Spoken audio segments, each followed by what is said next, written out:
Adulthood.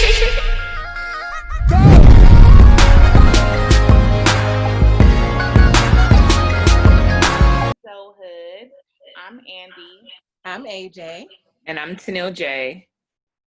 And we are Surviving Adulthood. So today we have a special guest. Her name is Starr Howard. Good morning, everyone. Good morning. Good morning. It's so nice to have you. And Tenile, I'll let you kick it off. Yes. So I initially met Starr and heard of Starr through Andy. She told Angelisa and I about you, and then we met you at Kalu's latest event, Bays by the Bay. Yes. And so I was just so eager to meet you and talk further with you about who you are, what you have going on. You're part of our Powerful Women series, and we just want to know what does that mean to you? What speaks to you when you hear powerful women? Oh gosh. I honestly think about influence. And let me know, am I echoing? I'm in an empty room. Yes. No, Yes. Are you? Angelisa, you can hear echo? Yeah, me too. Andy, you? I'm lagging this morning, so I don't hear it. Teddy Riley. That's horrible. But Starr, we're gonna edit this out. So don't worry about it. Okay. Oh, it sounds better now. I can't hear the feedback, so that sounds a lot better. Honestly, when I think of powerful women, I think about the influence. I think about almost to almost like a mentorship type of thing. And I hate to say the word mentorship, but who are you positively influencing? What are you doing to make someone else's life better? Honestly, because if we think about just ourselves and what we've done to elevate ourselves, how effective is it, you know? So when I think about a powerful woman, I think about her ability to influence positively another woman, and either in her same peer group or someone who is underneath her, someone younger than her. But honestly, like I said, I mentioned before, it's the power of influence. Yeah, I would have to agree. I want to add something. Oh, go ahead. Go ahead. No, I was just saying I have to agree with what she was saying. Go ahead. Yes, I was just thinking as you were saying that, when I first met you was at the event that Dwayne invited me to, and literally felt your energy, and I was like, I'm gonna go sit with them. Yes, we were so happy too. Yes, it was a good conversation, and like Tenile was just saying in the beginning, when I got home, I was like, I just met these beautiful Black women. Oh today. yeah. Like, I was like, I feel good. So. Yeah, it was good. And honestly, at that event, it was the first time that I had gone out. And I think I've talked to Andy before about, I'm not from the Bay, I'm from Houston. And so I've only been in the Bay 3 years in February.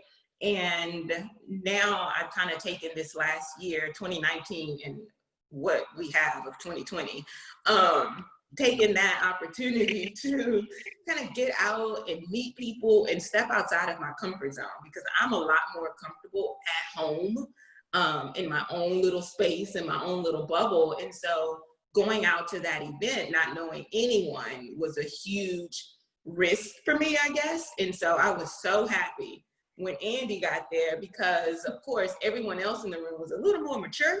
And so Right. So when Andy walked in, I'm like, yeah, somebody in our age group. And so it was a great conversation when she stepped to the table, when she sat at our table. So we were so excited that you joined us as well. Like, hallelujah. Right. Yes. So for those viewers that don't know much about you, can you go into your background? So you said you're from Houston. You've only been here for 3 years. How did you get here? What's some of your journey? Yeah, so I moved here in 2017, and what prompted me to move here, honestly, it was the fact that I've always wanted to live in California. I remember being a kid, like just daydreaming about living in Cali, and I'd never been to Cali, not once in my life. And just all these visions, I always had this vision of living in California. And I have friends that I met in Houston. And actually the husband is the cousin of a guy that I used to date. And so I ended up becoming friends with him and his wife. And his wife was actually from San Diego.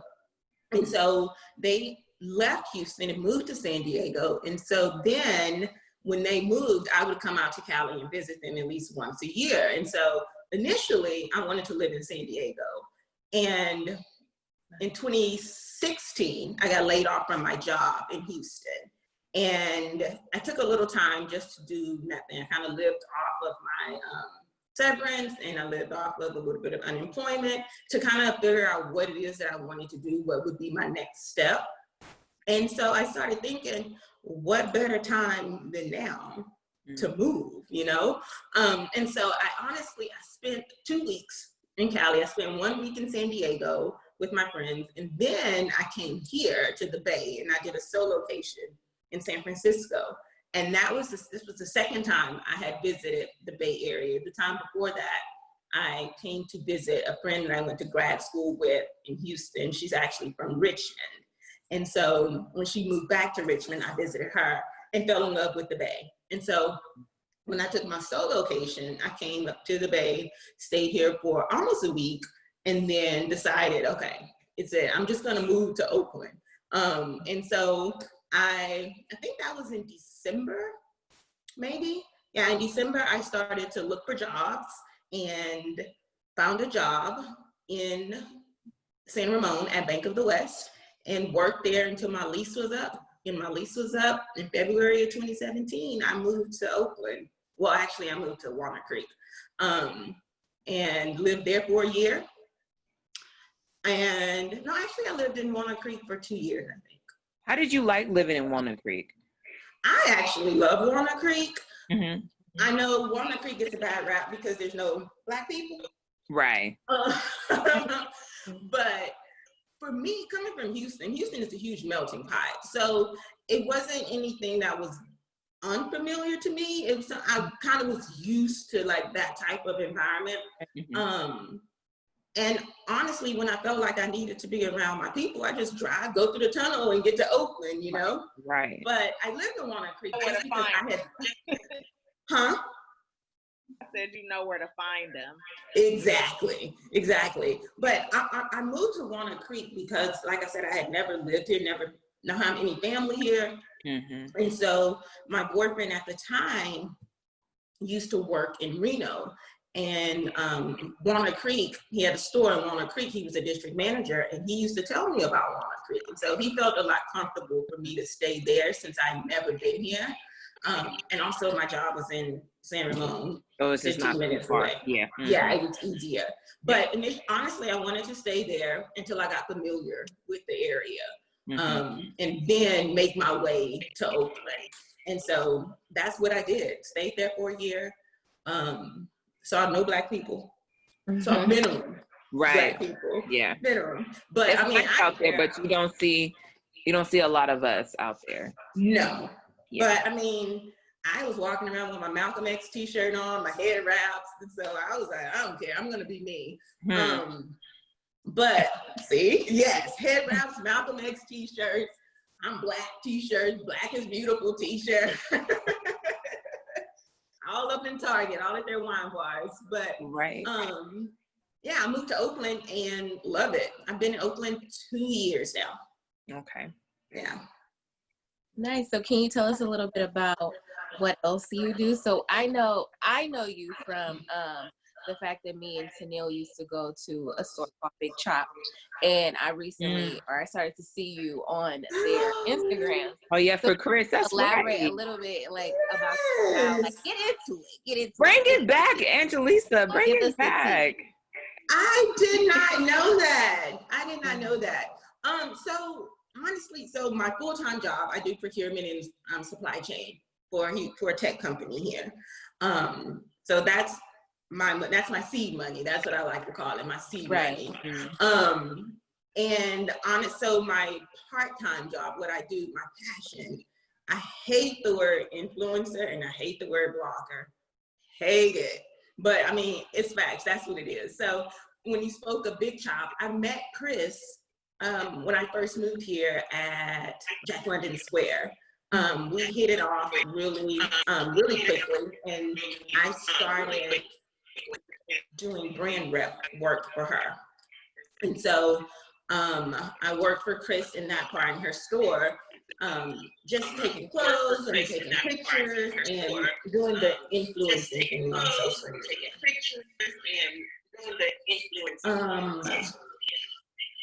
Sorry, y'all. Also, I'm sorry. Hold on 1 second, Starr. Are you guys hearing that feedback, or is it just me? I was hearing. I think it's. Oh, it's gone again. Yeah. Okay. So it leaves when Andy is on mute.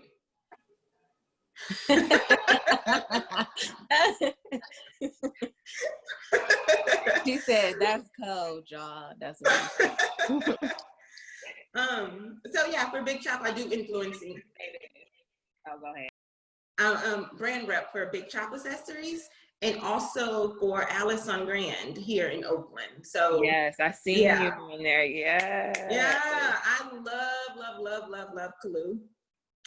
And so I do those for both of the stores. My whole goal with the whole influencing thing, because I hate labels, but I know that it does assist with a lot of the businesses here. So my goal with my side of the influencing is to put more focus on small businesses and Black-owned businesses, and also Oakland. And I actually moved here and fell in love with the city, the good and the bad, the pretty and the ugly. And so what I try to do in my pictures on Instagram is trying to highlight the beauty of Oakland.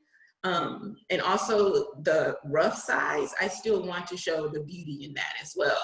So if you see a lot of my pictures, sometimes there are pictures of me on the graffiti walls, you know, because that's a part of the culture here in Oakland. Graffiti walls are everywhere. So in my influencing, I prefer to stick with Black-owned businesses and smaller businesses. And also, like I said, highlighting Oakland, because a lot of the influencers, when they come to the Bay Area, the first place they go to is San Francisco. A lot of the influencers will prefer to photo in San Francisco. I had someone tell me, I don't hashtag Oakland blogger. Instead of, I prefer hashtag Oakland blogger, because people prefer to see San Francisco blogger. I guess it's a little more appealing. But I go against the grain on everything. So as soon as you tell me don't do something, I'm gonna do it. So that made me start doing more, taking more photos in Oakland and start hashtagging Oakland a lot more, because we don't get, and I say we because I feel like I'm a part of the community now as well, but we don't get the same recognition, you know, as San Francisco. So that's another part of what I do. Also, do a lot of things in my church. So I am the women's director of my church. My church is in Pittsburgh. Hey, so we have a church in Pittsburgh and also a location in Oakland. And so I'm the women's director over both locations. So that takes up a lot of my time as well. Yeah. Are you comfortable with saying, I'm sorry, go ahead. I was just wondering how she balances that, because that's a lot. I honestly don't believe in balance. I don't think that it's actual. I believe in priority.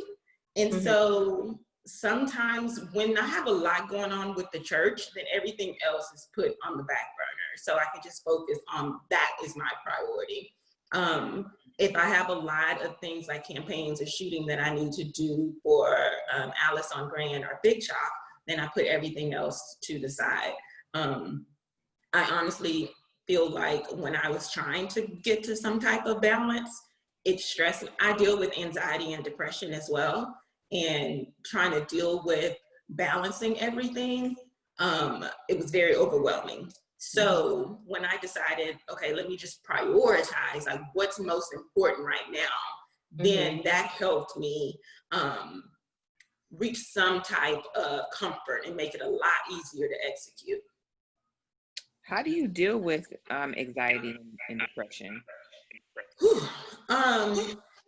So honestly, like, what are some things that you've done to, like, something was giving you anxiety or you were going through depression, and what tool did you utilize to get through, or what tools do you use?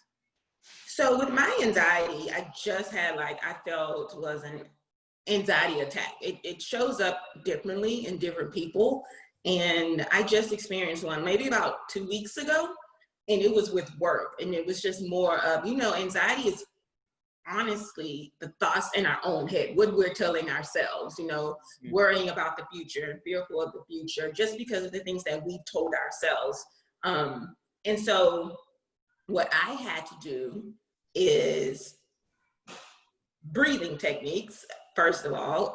Honestly, in that moment, my last little attack, in that moment, I had a therapy session in 10 minutes. And so that allowed me to be in the moment, in full-on anxiety with my therapist. And so breathing and actually talking it out helped me in that moment. And then the next day, because it happened on a Friday, the next day I just kind of laid low, didn't do anything, didn't put anything on my schedule. Typically, when feeling any type of depression coming on, I try to, and I advise other people to make a list of things that make you happy that don't involve anyone else. So you're not depending on someone else to make you happy. And so it's small things, like for me, it's the sun. So going out for a walk sometimes, also doing yoga, plants. I love gardening and I love plants. Those are things that make me happy. Solo dance parties. I talk about these all the time. So my solo dance parties, it's always old school music.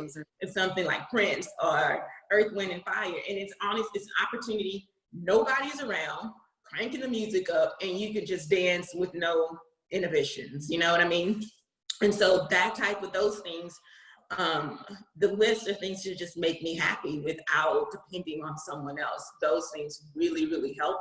And it's kind of hard when you're in the depression, in the middle of it, because your body and your mind just wants to sleep and do nothing and not talk to anybody and just be under the covers all day. And sometimes that helps me as well.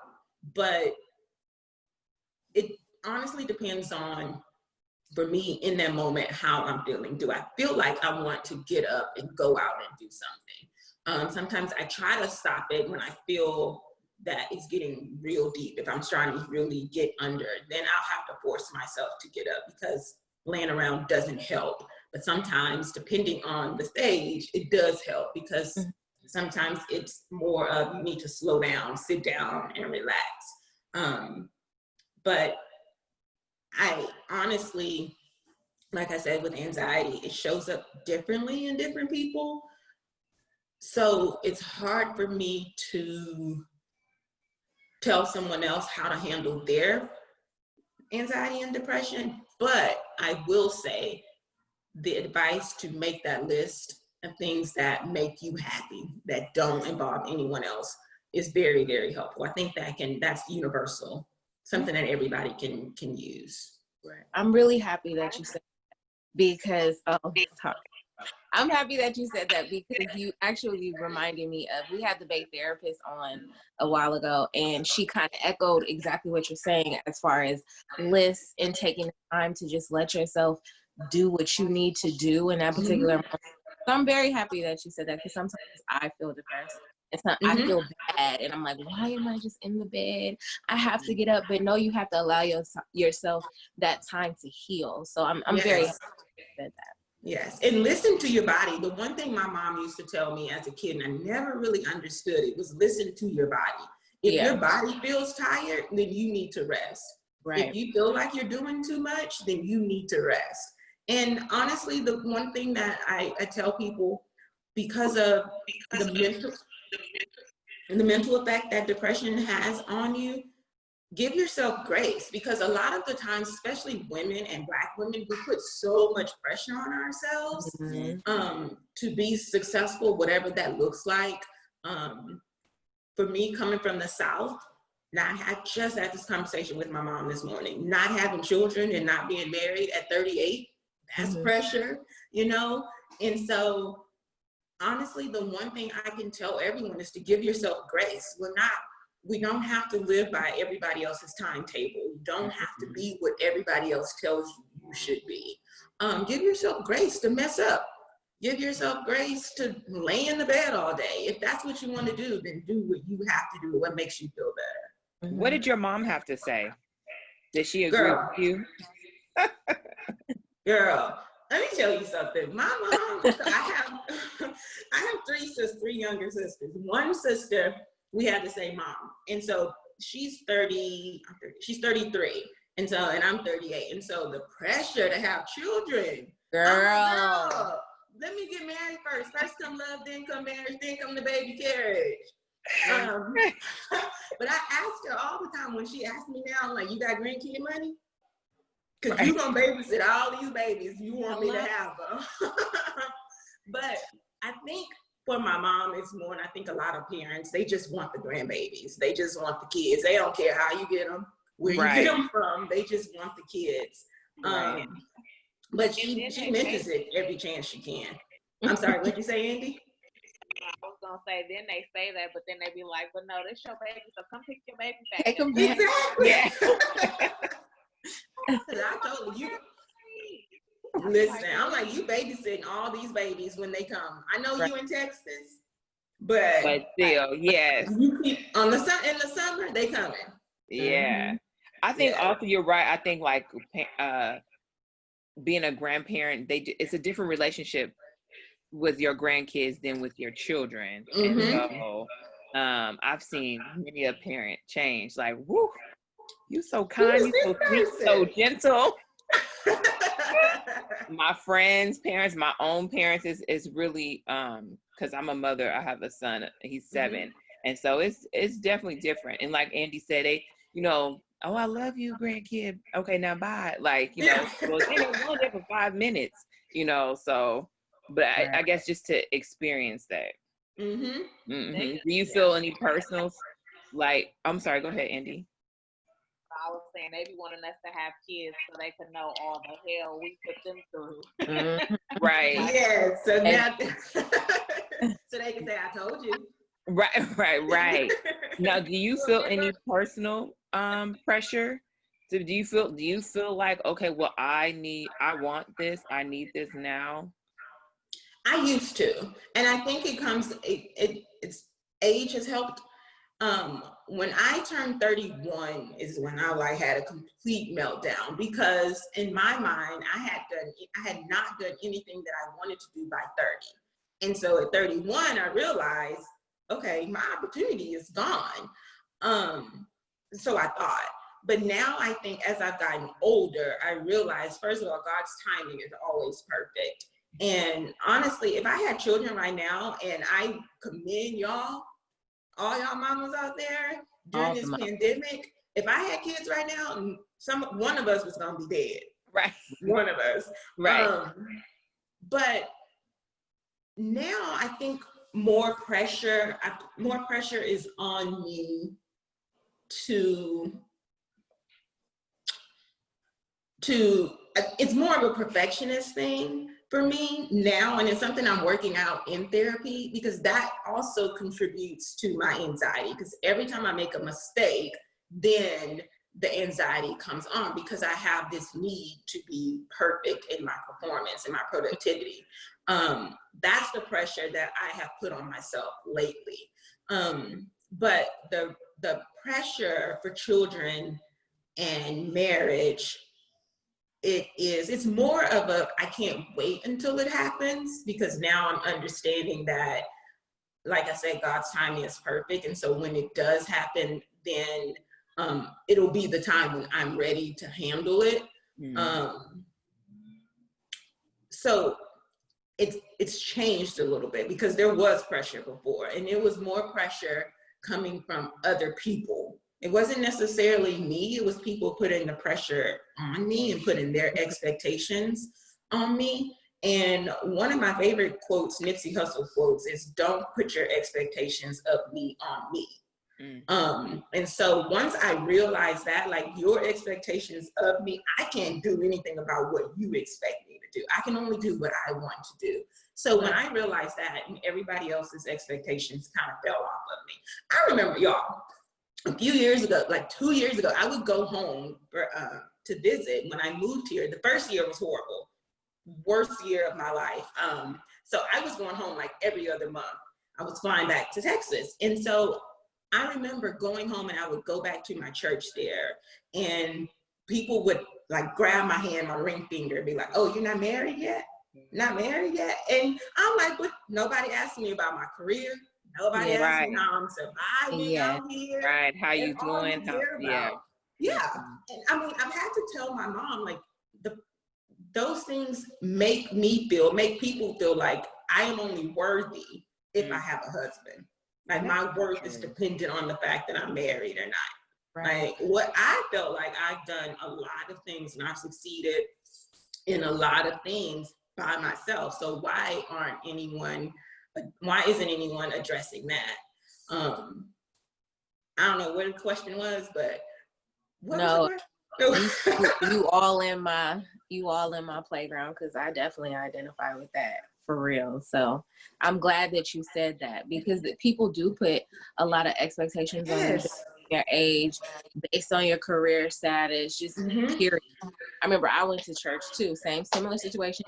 I hadn't been there in a while, and I came back, and they asked me 2 questions. They asked me, oh, are you married? And the second one was, oh, so you're living with your mom now? And I'm just like, wait, what? Hi, how are you? Nice to meet you. It's just crazy. So I'm glad you overcame that. I'm glad that you are in therapy, because I do believe it's very important, and it's not just, something that you can do on your own all the time. So I'm glad you mentioned that. Yes. Yeah. And therapy has been a saving grace for me. And one of the things that has been a little bit of a hurdle with therapy is the stigma that we have in our community. And also, so culturally as Black people, and then the separate culture, which is in the culture of Black Christians. Right. And so that has been a little bit of a hurdle, just not really getting people to understand, but getting them to open their minds on the idea of therapy is okay.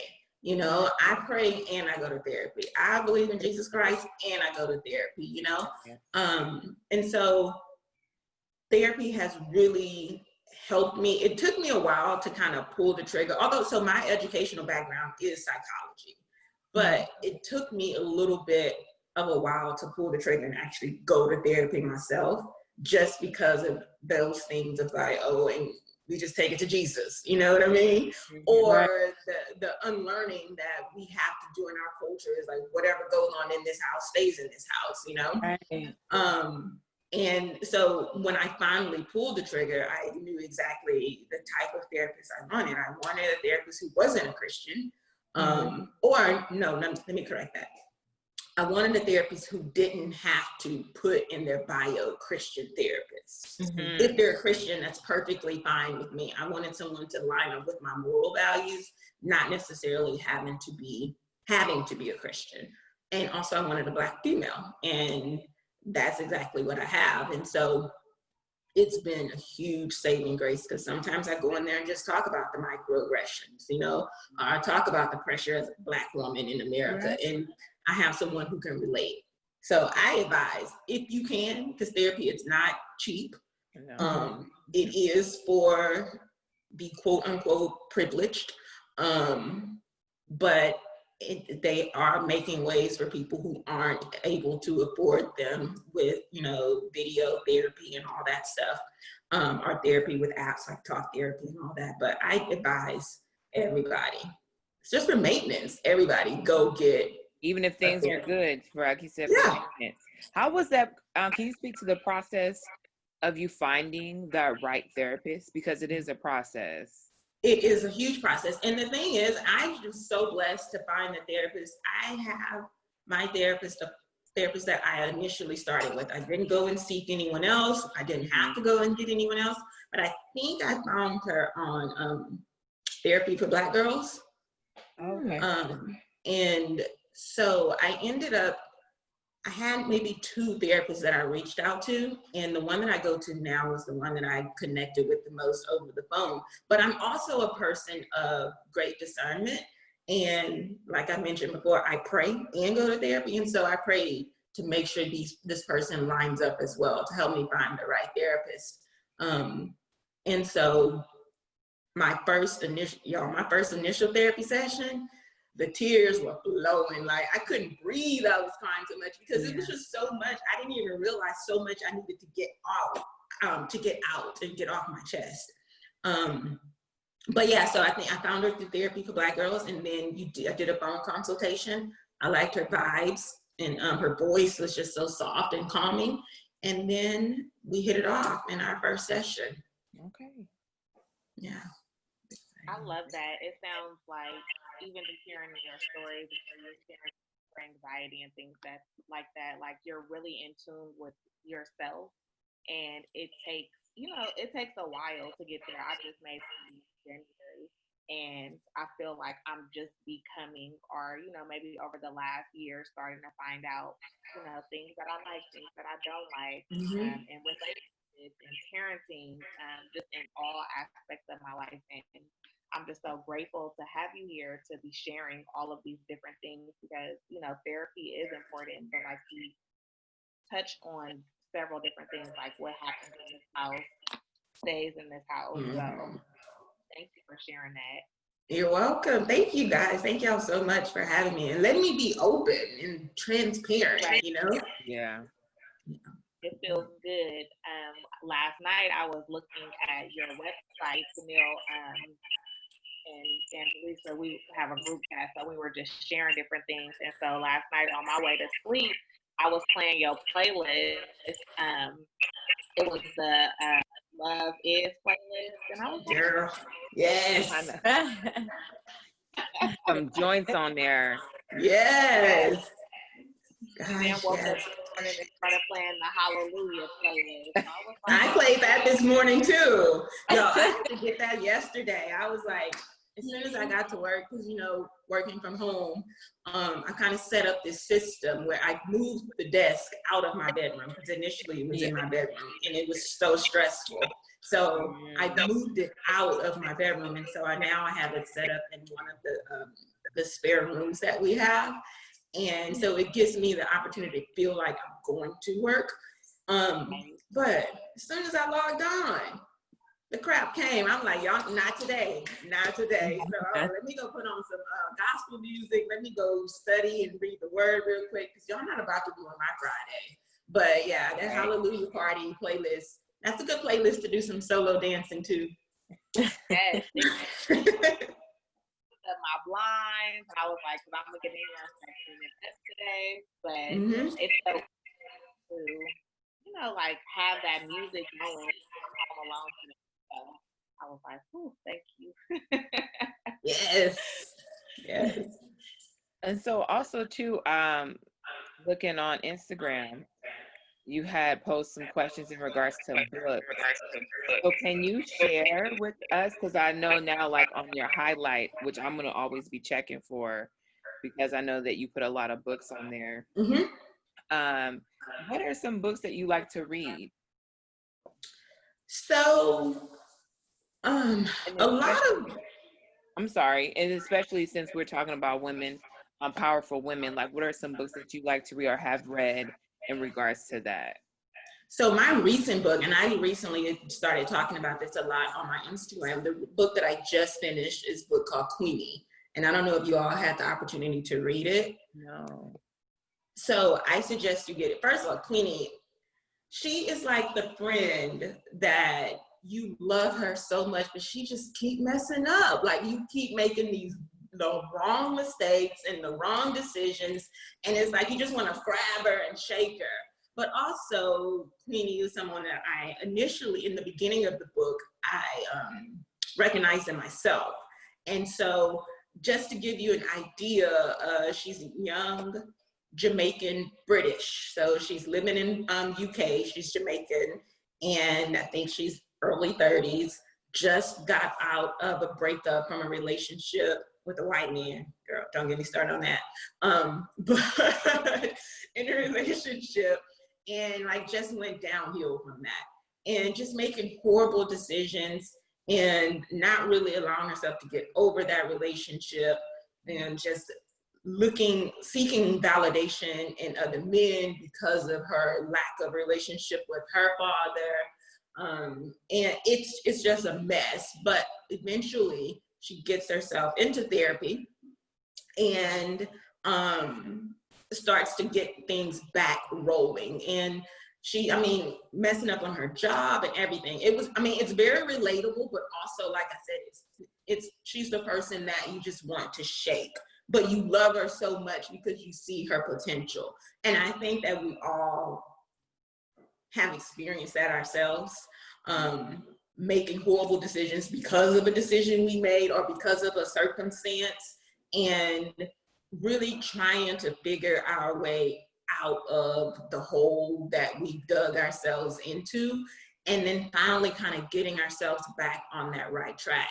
And so that's a book that I just finished this week. But the types of book I read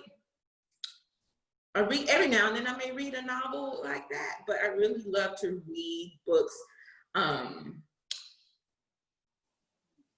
about more internal digging and internal, what's the word I'm trying, discovering yourself, whether it is my Blackness, whether it is my spirituality. Right now, next on my book is The Way of the Superior Man.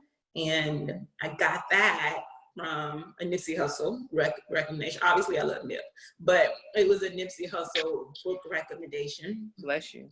Bless you. And so it's technically a great book for men to read because it's just trying to find the value in yourself outside of finances and success and status. It's your spiritual value. But I'm reading that with my boyfriend, and so we're going to read that together.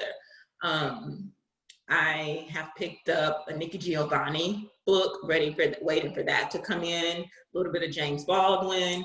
I have read the ISIS Papers, which is more like a textbook, but it just talks about the effect of white culture on Black culture, pretty much, to put it in a nutshell.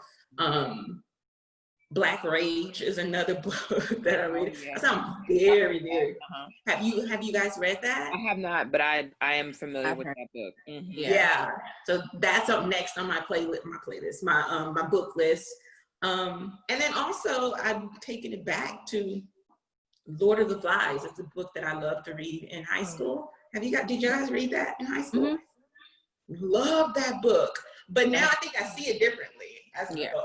As an adult. Yeah, so I'm putting that back in my rotation as well. So those are a few things that are on my book list. Every now and then I may read a faith-based book, but I honestly prefer, I read the Bible if I want more of that type of Christianity, faith-based. Every now and then I may read it. I don't really read too many of them. But a lot of the books, it's more of very conscious, very Black power. Mm-hmm. I love that. Yeah. And on your Instagram, it says Jesus Freak. Can you speak to that? Jesus Freak? Mm-hmm. Girl, yes. So I don't know, have y'all heard, Kirk Franklin had a song a long time ago called Jesus Freak. Yes. And so that's where I picked it up from. And it's more the term to me. I think about, like, what do people think when they see the term Jesus Freak? It's a lot more radical. But it honestly, it just means that I'm a lover of Christ. And I started I don't even know what I would label it. I guess it would be called ministry, and it's called Church Girls Are Lit. And I started it about a year ago. It's just something that dropped into my spirit. You have a hashtag like that, right? Yeah. Mm-hmm. Yeah. And it dropped in my spirit, and I really didn't know where I wanted to take it, where it was going. But it started off as me sending out devotions to ladies via email or newsletter. And honestly, what it means is, for me, I've always been a church girl. I've always grown up in the church, but I've never been the church girl, the traditional church girl, I guess, if that makes sense. The ones, you know, buttoned up. I don't feel like I look like a typical church girl. And so when I think about when I created Church Girls Are Lit, it's to encompass all women who are church girls, but love fashion, who you might have in a corner office of a Fortune 500 company, you know what I mean? They will be on floor side seats at the Warriors game. They love makeup, they love hair. It's not your traditional church girl. It's like, church girls, we are lit, we love the Lord, but we stay fly as well. But we're successful, but we know where our help comes from. So it's just honestly, a church girl, Church Girls Are Lit is just someone like myself, someone who still loves to go and hang out with their girls and go to restaurants. Like I said, we may be at a Warriors game or Fashion Week, but still, I'm not going to miss a Sunday service. You know what I mean? So it's really just a combination of both. I love that. My family, I have a mixture. So when you say traditional church girl, I have a lot of Kojic, which is Church of God in Christ. Yes. In my family. And if those that don't know, there are a lot of like, I don't want to say rules, but there are a lot of expectations and requirements that come along with you saying that you're saved in a Church of God in Christ type of church. So when you don't do that, for instance, if you have on pants and you should be wearing skirts, you look a little different. So I can identify with that. So I'm glad you're doing that. It sounds like that's part of your purpose. Do you think that you've identified your purpose? Yes and no. I think I've identified my gift, and I feel like my gift is to teach, not teaching children, not school teacher, but just to teach. I'm not teaching any school children, but a teacher, like just in my everyday life, in my existence, if that makes sense.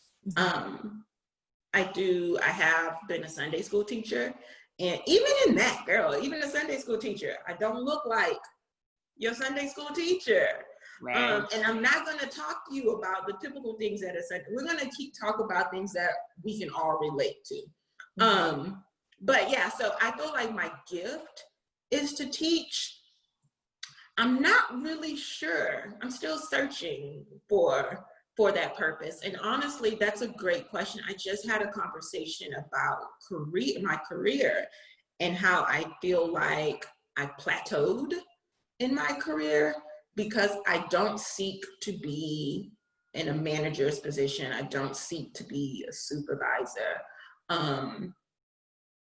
I feel like in my current role, although it's great and it pays the bills and it's a great salary, I don't feel like I do anything for humanity. And so I've always struggled with that in my career. Years ago, before I left Houston, I went to my manager in my role there for oil and gas company and expressed the same thing. I don't feel like I'm doing anything for humanity. And so in having that conversation and really trying to figure out what it is that I want to do, I realized through a conversation with a friend that the reason I feel like I plateaued and I don't have any desire to quote unquote advance in my career is because I'm more purpose driven than career driven. And I'm still searching for that purpose, but I do know it does not include the career path that I'm on. I don't care if I have that corner office, honestly. I honestly just want to make sure I do my job well, and get paid for it and go home. But I've always felt guilty for not being career driven. You know, like, should I want to be a manager, or should I want to be on a seat in a C-level position? Like, what is it? What was wrong with me? I always thought something was wrong. But realizing now that it's more purpose-driven I'm more purpose-driven than career-driven. But I still am trying to find what that purpose is. I like that. I like that. We had a kind of like a group of girls that we used to meet with. And, you know, sometimes one of the topics we would talk about is that. So I'm 30, and it's like you have all these restrictions or these requirements on you, and you kind of constantly pressure yourself. And it's like, oh, if I'm not going to have a child, I better be a freaking CEO by tomorrow. Right.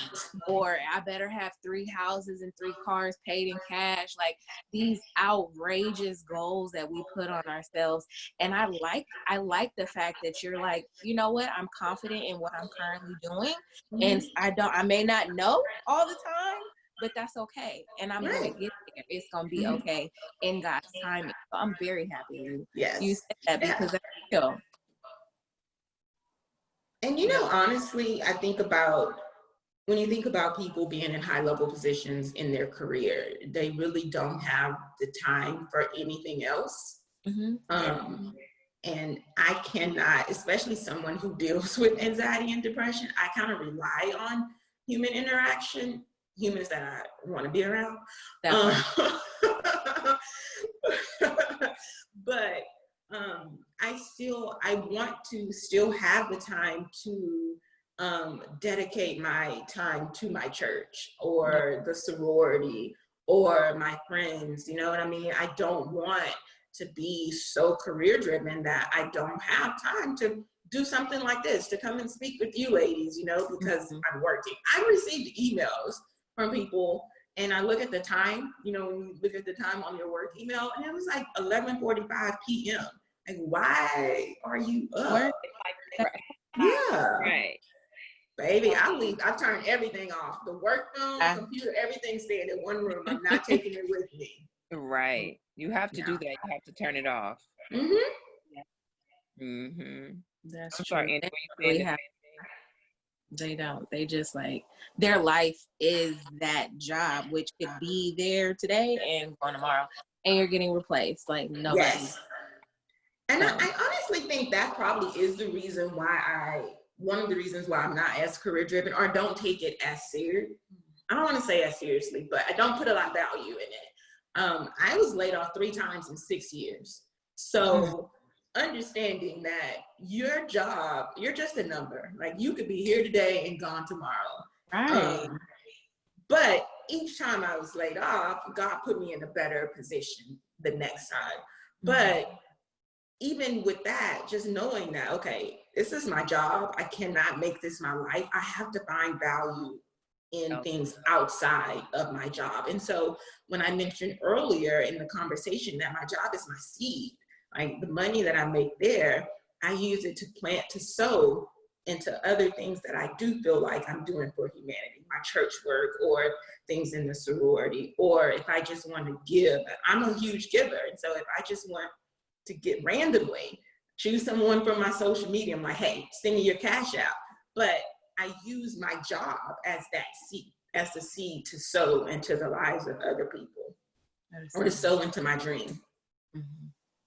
Yeah, you know, you're the second person who that we interviewed for this series who mentioned sewing into people, using their job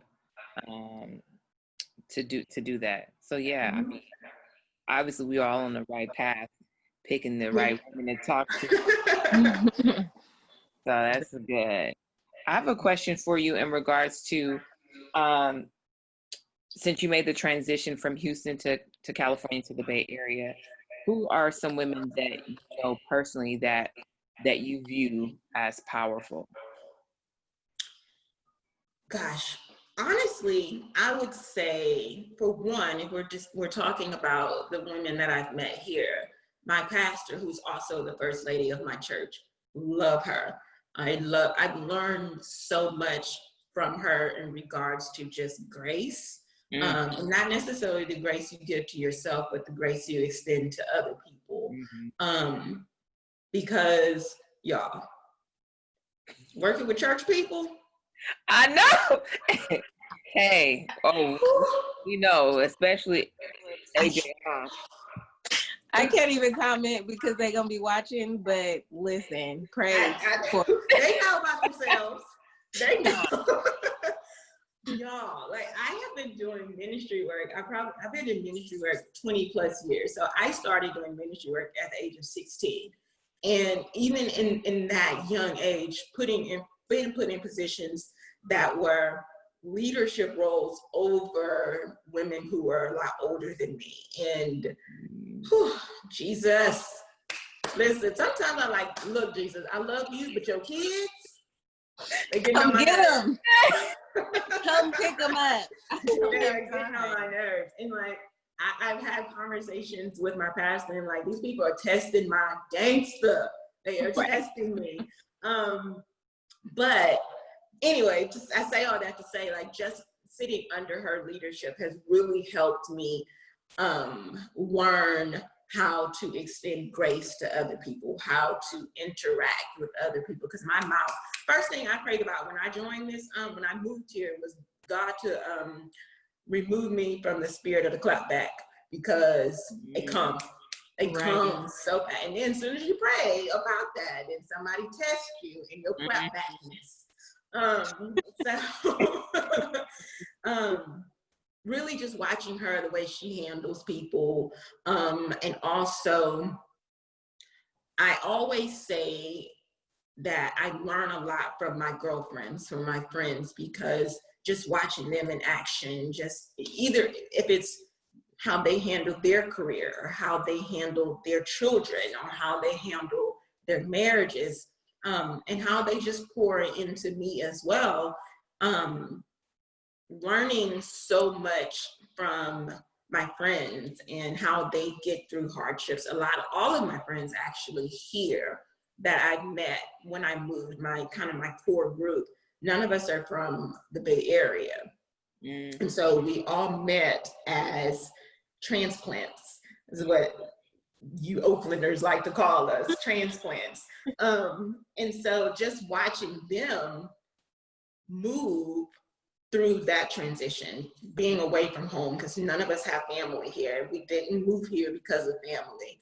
And so watching how they have handled this, and my friends that I've known since college or childhood, watching them be powerful women in their own rights, whether it's, like I said, in the home or in their churches. But I honestly believe, like, all of the women, because I'm very calculated with who I let into my circle, and watching those people that I interact with every day, I would say that every single woman that I interact with is a very powerful woman in their own right. Whether it is, I'm a stay-at-home mom, I'm gonna handle the kids, that's power in itself, you know? If it's someone, I have friends who have left corporate America because it wasn't serving them, and they just started their own journey and left great paying jobs in corporate America. But like I said, it wasn't serving them, and they started their own journey in their own business. Watching them handle that, really, it inspires me. And I don't typically, when we talk about powerful women, I don't typically like to put that title or that role on celebrities, because, you know, some people might say, oh, Michelle Obama or Oprah or whomever they may think is their model, their mentor, their powerful woman. I don't know them personally. Right. I consider the women who I surround myself with, who I can touch, who I can call as my role models, powerful women. My mother even, you know, all of our parents have gone through their own trauma in growing, but still managed to create us, beautiful Black women. And, you know, she's a powerful woman. So I would say, like, every single woman that I've surrounded myself with, you ladies that I've met, and just the energy there, you know what I mean? Love that. Well, I have one last question for you. Yes. To wrap it up. So what's next for you? And that could be a two-part question. What do you want to leave behind? What's next for you? What can people find you? All that good stuff. What's next? Gosh, that's a great question, because I have no idea, honestly. And I have no idea. I just know, honestly, I just take it one day at a time. Nice. And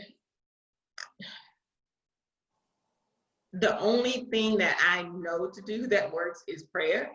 And, you know, my time with God, and just having that help to figure out, okay, what is my next move? And honestly, it's just one day at a time. I'm not a person that can give you a 10-year plan. This is where I see myself in 10. I don't know. I honestly cannot. I can barely give you a 2-year. I don't know.